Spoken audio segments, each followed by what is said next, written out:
خوشبختی.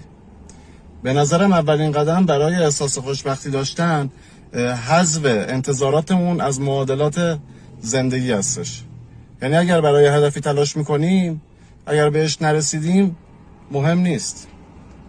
یعنی اگر سرمایه گذاری میکنیم یا هدف گذاری میکنیم برای خرید ملک، ماشین، این که 100% ما به نتیجه برسیم، گاهی خب باعث این میشه که اگر یه شکست کوچیک تو زندگی بخوریم کاملا خودمون رو ببازیم. پس اگر رها کنیم انتظاراتمون رو از مردم، خوبی میکنی انتظار داری بقیه هم باهات خوب باشن، نمیشه عزیزم. خب تو خوبی کردن رو برای حال خوب خودت انجام میدی. همون جور که نباید از مردم انتظار داشته باشیم، نباید از خودمون هم انتظار داشته باشیم که همیشه بهترین باشیم و همیشه نتیجه بگیریم.